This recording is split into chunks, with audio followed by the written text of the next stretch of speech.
네, 시청자 여러분 안녕하십니까? 파워 인터뷰의 최현정입니다. 요즘 우리 사회의 가장 큰 고민 가운데 하나라고 한다면 바로 저출산 문제를 꼽을 수 있을 겁니다. 그리고 출산율이란 숫자 너머에는 난임 부부들의 숨은 고통과 슬픔이 자리하고 있습니다. 결혼과 출산의 연령이 높아지면서 이제는 7쌍 가운데 한 쌍이 난임을 겪는 시대. 난임은 더 이상 개인의 문제가 아니라 우리 사회 공동체가 함께 풀어야 할 과제가 되고 있습니다. 그래서 오늘 파워 인터뷰에선 생명과 희망을 연구하고 있는 대구대학교 DU 난임 대응센터 박효진 부센터장 모시고 저출산 시대 난임 해법에 대한 얘기를 나눠보겠습니다. 어서 오십시오. 안녕하십니까. 네, 이 DU 난임 대응센터 어떤 곳인지부터 간단히 소개 좀 해주시죠. 네, 저희 DU 난임 대응센터는 2018년도 처음으로 대학교에서 부설 난임 연구소로 시작을 했습니다. 네. 임상배아 연구원이라고 하는 전문 인력을 양성하고 동물 생식세포를 이용해서 많은 난임의 원인을 규명하는 그런 동물의 전임상 단계의 실험도 같이 병행을 하고 있으며 AI를 기반으로 통해서 사용자, 난임자분들에게 임신을 예측하고 네. 또한 그들이 사용할 수 있는 질문들 또 전문 정보를 제공할 수 있는 다양한 서비스들까지 해서 정책까지 연계하는 종합 허브로서 네. 이제 난임을 문제로 생각하고 대응하고 있는 그런 센터입니다. AI 기반 임신 예측 및 가임력 관련 서비스 플랫폼 방금 네. 말씀하셨죠? 네. 네, 좀 길고 어려운데. 네, 그리고 난임자용 자동 응답 첩보 시스템 이런 다양한 디지털 프로그램을 운영하고 있지 않습니까? 이 내용을 조금 더 구체적으로 설명해 주신다면.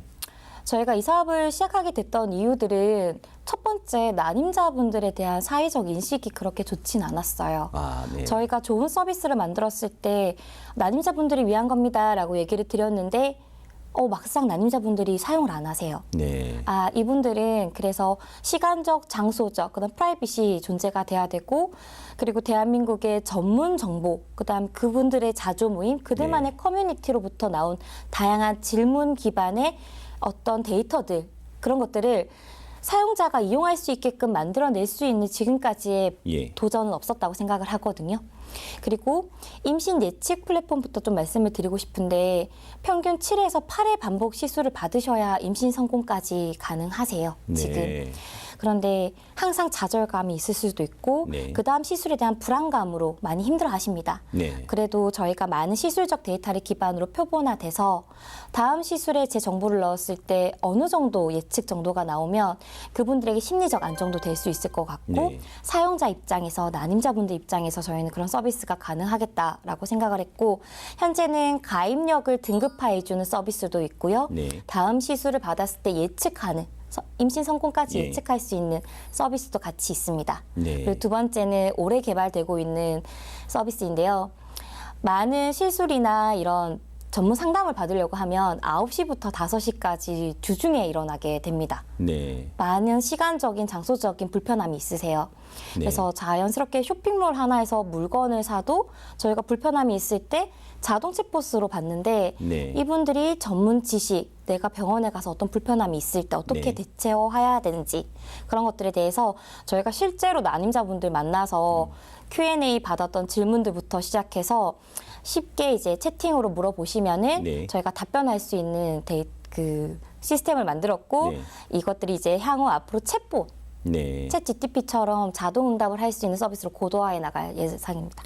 그러니까 이게 언제든지 필요할 때 궁금한 점이라든가 어려운 점에 대해서 질문을 하면 답변을 받을 수 있다. 이런 얘기가 되는 건가요? 굳이 유튜브나 전문 지식이나 이런 개인적인 성향이 들어가 있는 정보 아닌 정말 네. 연구적인 논문, 그다음에 교재 기반으로 전문화된 지식을 또 쉽게 알려드릴 수 있는 방법이라 생각합니다. 대구대에서 국내 최초로 난임 의료 산업학과를 신설했다고 들었습니다. 네, 이제 이렇게 난임 관련 전문 인력 양성에 본격적으로 나서고 있는데 어떤 교육을 하고 있고 또 우리 사회에서 어떤 역할을 하게 될지 설명 좀 해주시죠. 2026년 대구대학교는 난임의료산업학과를 신설했고 신입생이 입학을 하게 됩니다. 네. 그런 친구들이 지금까지는 특성화 과정이 없었기 때문에 대학원을 와서 이제 석사 네. 과정을 통해서 보조 생식술이라는 네. 기술들을 조금 습득을 하고 취업이 되는 형태였다면 네. 이제는 학부 과정만으로도 이런 임상배아연구원이라고 해서 네. 생명의 씨앗을 만들 수 있는 실무형 교육을 받아서 네. 바로 병원에 취업할 수 있는 인력 양성에 집중하고 있습니다. 네. 그래서 실제로 생식세포들을 다뤄보는 실습이 주되게 좀 이뤄지게 되어 있고요. 재직자분들이 오셔서 오시는 실무형 교육 프로그램도 있고요. 네. 또 병원과 동일한 배양 기기를 가지고 지금 현재 세팅이 되고 있습니다. 네. 그래서 바로 사회에서 임상배아연구원으로 자리 잡을 수 있도록 네. 그렇게 인력 양성 준비를 하고 있고요. 네. 또한 저희가 AI가 함께 융합된 학과다 보니 거기에서 나오는 다양한 데이터들을 네. 편집하고 데이터셋을 만들고 난임 코디네이터, 난임 헬스케어 전문가라는 새로운 직업 분야의 전문가들을 또 진출할 수 있는 기회를 드릴 수 있을 것 같습니다. 네. 그런 전공을 신설했다는 것은 앞으로 그만큼 그 분야의 인력 수요가 많다라고 보시는 것 같아요. 네, 지금도 많은 분야에서 많은 네. 또 의료기관에서 이런 연구원들을 많이 요구하세요. 네. 그런데 사실 이런 임상배아 연구원은 전문직 기술 중에서도 특별한 기술들을 좀 요구를 하는 편입니다. 네. 그런데 특성화나 실무 교육을 받지 않고 배아학에 대한 기본 지식이 없으면 네. 사실상 적응하는 데도 조금 힘들기도 합니다. 자, 이제 본격적으로 이제 난임에 대한 얘기를 나눠볼 텐데 먼저 용어부터 한번 정리를 해볼까 합니다. 네. 그동안 예전에는 주로 불임이라는 말을 많이 들었거든요. 근데 지금은 이제 난임이라는 용어를 또 자주 쓰는 것 같은데 이 불임과 난임의 차이가 있는지부터 좀 설명해 주시죠. 불임이라는 것은 임신이 되지 않는다는 의미의 한자어입니다. 그런데 네. 불임은 질병 코드를 가지고 있는 의학적 개념이 강한 단어라고 저희는 생각을 합니다. 네. 그런 반면 난임이라는 것은 모자보건법에 나와 있는 것처럼 1년 이상 부부가 피임 없이 부부 관계에도 아이가 생기지 않는 네. 상태 또는 현상인데요. 저희 교과서에 나와 있습니다. 질병이 되기 전에 나타나는 이전의 현상들. 그러면 저희는 케어로 접근할 수 있다고 생각을 하거든요. 충분히 이런 현상과 상태를 예방할 네. 수 있는 것이 케어고 치유라고 생각을 합니다. 네. 충분히 케어하고 치유해서 일시적이든 장기적이든 네. 충분히 이제 나중에 임신할 수 있는 희망이 될 수 있다고 생각을 합니다. 국내 난임 환자가 25만 명, 7상 가운데 한 쌍이 난임을 겪고 있다고 들었는데요. 사실 뭐 제 주변에도 뭐 친구라든가 아니면 가까운 분들 중에도 이런 난임 때문에 힘들어하시는 분들 있으시거든요. 왜 이렇게 많이 증가했는지 좀 이유를 설명해 주시겠습니까? 우선 가장 첫 번째 큰 원인은 이 가입력이라는 게 저희가 뇌나 심장처럼 생이 끝날 때까지 가져갈 수 있는 기능이 아닙니다. 네. 가입력이라는 것은 많은 연구 결과나 통계적 조사를 보시면 만 35세를 기점으로 급격히 저하됩니다. 네. 저희는 10대, 20대 때 성교육을 받잖아요. 네. 그런데 가입력 손실이나 이걸 어떻게 관리해야 되는지에 대한 교육이 부재가 너무 심합니다. 거의 없습니다. 학생들 성교육에서 성교육은 예. 있지만 가입력 관리, 20대 때 네. 나의 건강한 30대, 40대를 위해서 생식 건강으로 어떻게 관리하고 예방해야 되는지에 대해서 네. 교육이 전혀 없습니다. 네. 가장 말씀드렸다시피 난임 인구가 급증하는 이유는 이런 가입력의 손실에 대해서 인지도 부족하지만 이제 결혼 연령이 증가되면서 만원으로 인해서 첫 아이를 출산하는 연령이 너무 네. 높아졌습니다. 지금 현재 2025년 인구 동향 보시면 33.1세가 첫 아이 출산하시는 연령이시거든요. 네. 가임 인구가. 가임 여성의 그런 33.1세인데 제가 앞전에 말씀드렸다시피 만 35세면 가입력이 저하되는 네. 시기인데 이런 맞닿아 있는 문제라고 생각을 합니다. 네. 그래서 난임 인구는 앞으로 점차 더 많아질 것 같고 네. 또 난임의 연령도 많이 낮아질 거라고 저희 센터는 예측하고 있습니다. 그럼 어떻게 해야 되나요? 결혼 연령이 늦어지면서 이런 난임 문제가 또 심각해진다면 어떤 해법이 있을까요? 그런 환경 속에서. 네. 난임은 여성의 문제가 아니고 출산은 여성의 업이 아니고 남성이든 여성이든 10대, 20대 때 내가 30대 때 가입력이 언제든 손실될 수 있어를 네. 인지하고 예방해야 되는데 아무도 그 방법을 모른단 말이죠. 네. 그럼 저희는 건강관리 1년에 받으시지 않으십니까? 1년에 1회 정도? 네, 보통 하죠, 그렇게. 네, 혈액에서 측정할 수 있는 호르몬의 수치라든지 네. 본인의 자궁의 어떤 초음파라든지 이런 것들이 저의 건강 관리로 들어와야 되는데 예. 이런 것들이 좀 부재가 있거든요. 네. 스스로 노력하시고 관리하시면 가임 체력, 가임력은 분명히 더 좋아질 수 있습니다. 네. 그리고 또 하나 좀 주목할 점이 최근에 남성 난임 진단이 5년 새 30% 이상 늘었다 이런 통계가 있더라고요. 이게 남성 난임이 늘고 있는 이유, 뭐 어떤 요인들이 영향을 미치고 있다고 보십니까?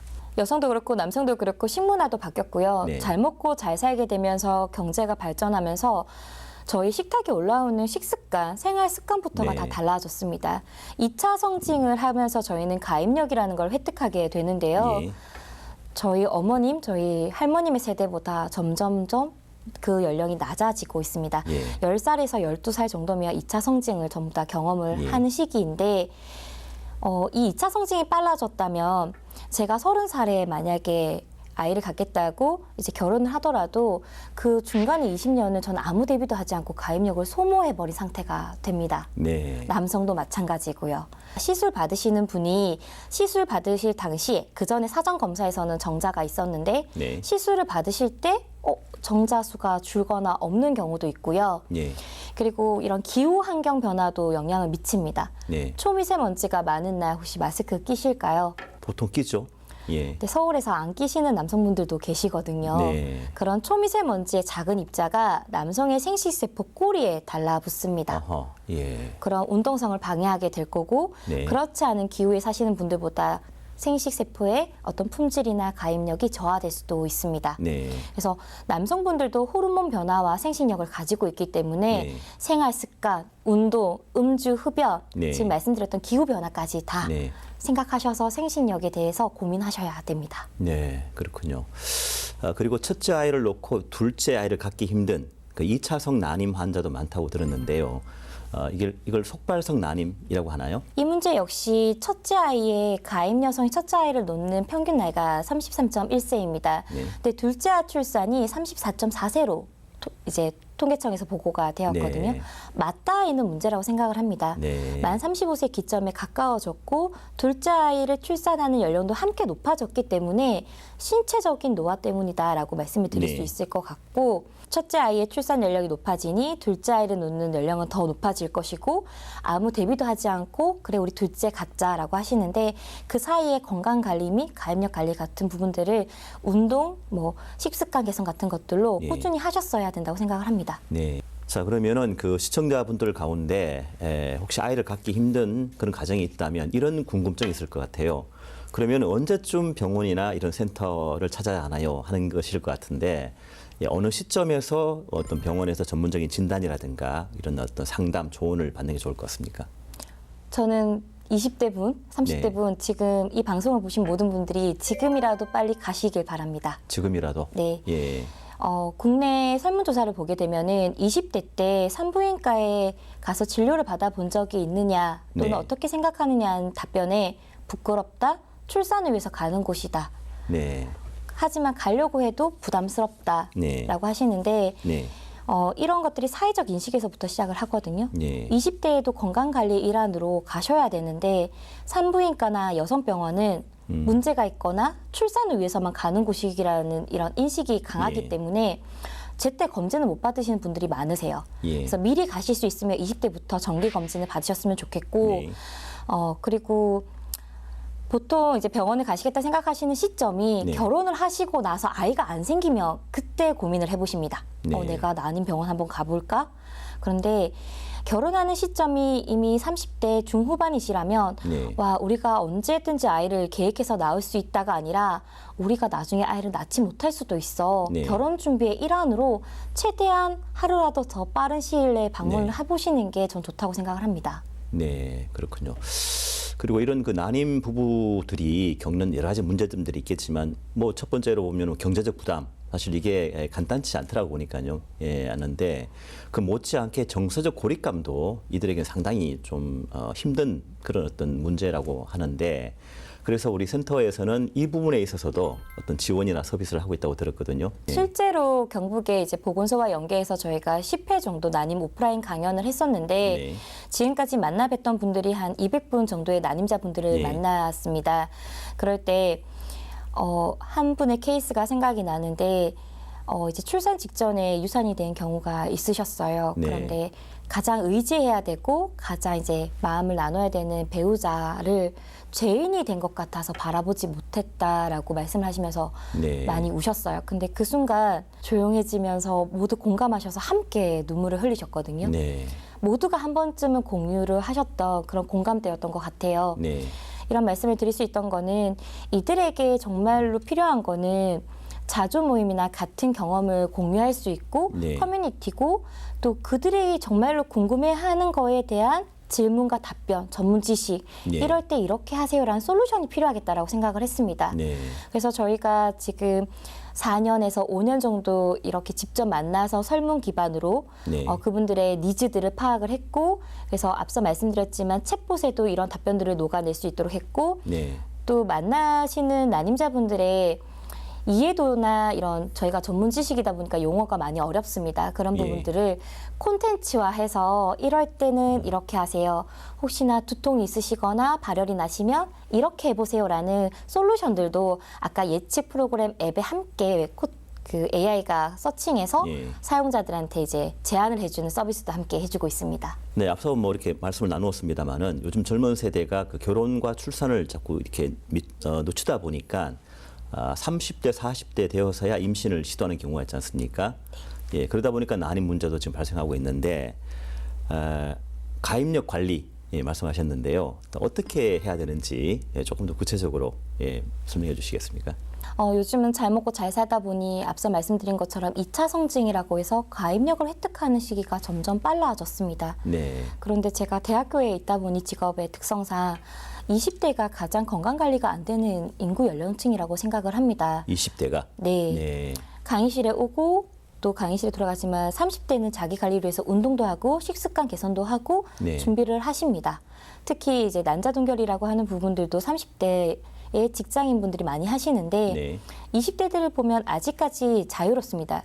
그리고 제가 고등학교 특강이나 대학교 강의 때 학생들한테 물어보면 여러분들은 난임이라고 생각하세요? 라고 하면 생뚱맞은 표정을 짓고 있거든요. 자기는 아니다라는 식으로. 그거는 나중에 30대, 40대의 이야기라고. 내 문제가 아니다라는 그쵸. 인식이네요. 네. 그래서 저는 가입력의 관리 전에 뭐가 와야 되냐면 난임이 남의 문제에서 저의 가입력의 문제로 와야 되고요. 네. 지금 10대 때 관리를 하면 건강한 20대를 보낼 수 있고 20대 때 관리하면 건강한 나의 30대. 네. 30대에서는 나의 건강한 여성의 경우엔 폐경기나 가입력의 손실도 예방할 수 있거든요. 네. 이렇듯 차근차근 일상의 생활 습관 및 건강 관리로 인식되셔서 먹는 거, 운동하시는 거, 수면하시는 거, 다양한 생체 신호들 인바디 하시듯이 네. 관리하셔야 된다고 생각을 합니다. 예. 그리고 그런 걸 명확하게 보여줄 수 있는 수치들이 조금씩 있습니다. 예. 혈액으로부터 AMH라고 해서 난소 예비력을 확인할 수 있고 네. 남성 같은 경우는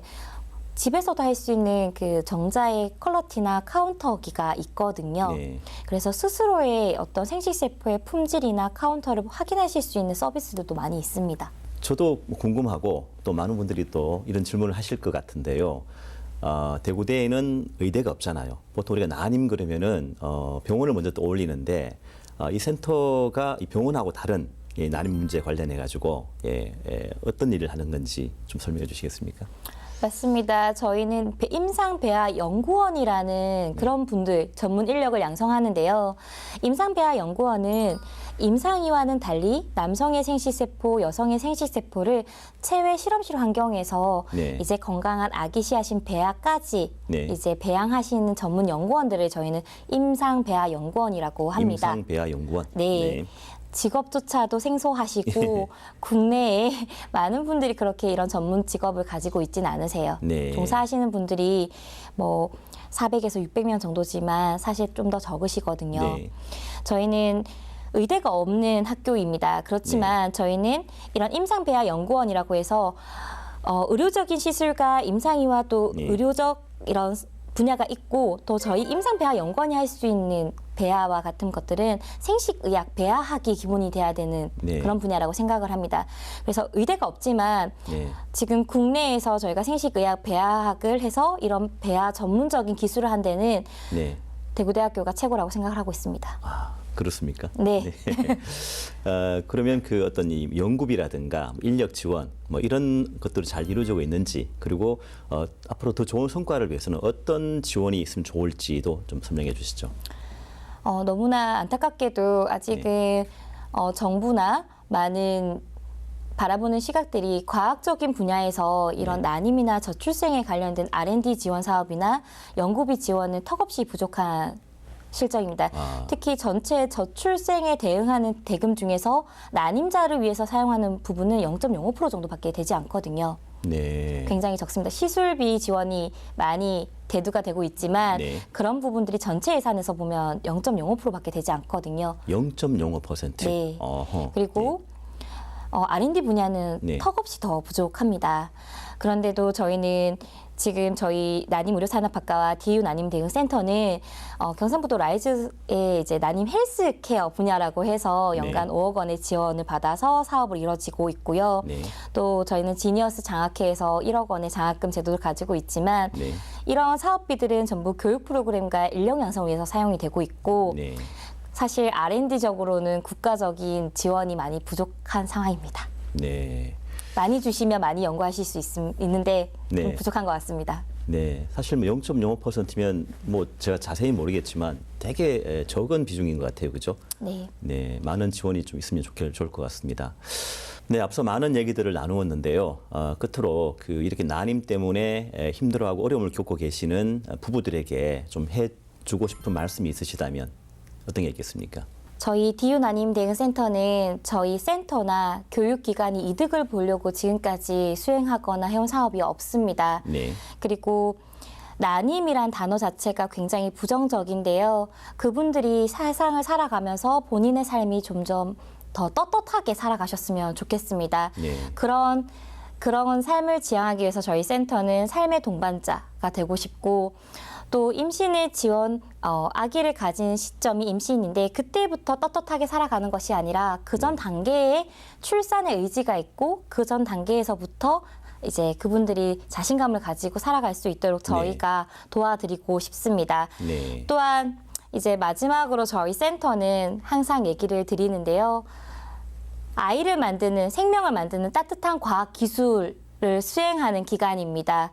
아이가 있어야 또 저희가 살아갈 수 있습니다. 네. 거기에 선두주자로 일하고 있고요. 저 역시 대한민국의 한 여성, 직장인, 연구자로서 또 출산의 경험이 있는 여성으로서 얘기 드리고 싶습니다. 포기하지 않으시고 난임자분들께서 본인을 더 귀하게 여기셔서 삶을 살아가셨으면 좋겠습니다. 네, 사실 7상 가운데 한 쌍이 난임이라고 한다면 이건 뭐 드문 게 아니라 일반적이라고 볼 수 있고 우리 사회 전체 문제다 이렇게 접근해야 할 것 같아요. 그래서 앞으로 더 많은 지원이 있기를 바라고 우리 센터에서도 그렇게 다양한 연구 또 인력 양성 이런 활동을 또 활발하게 해주셔가지고 이런 난임 문제 해결하는데 큰 도움이 되기를 바라겠습니다. 예, 오늘 말씀 고맙습니다. 네, 시술의 고통과 반복되는 좌절 속에서도 난임 부부들은 서로의 온기로 하루를 버텨냅니다. 그리고 그 끝에서 깨닫게 되는 건 서로의 이해와 대화 그리고 지지야말로 가장 큰 힘이 된다는 사실입니다. 다행히 생식의학의 발전은 난임이 더 이상 절망이 아니라 희망의 영역임을 보여주고 있습니다. 그 믿음과 희망들이 모여 언젠가 새 생명으로 이어져 빛나길 바랍니다. 파워 인터뷰 오늘은 여기까지입니다. 시청해주신 여러분 고맙습니다.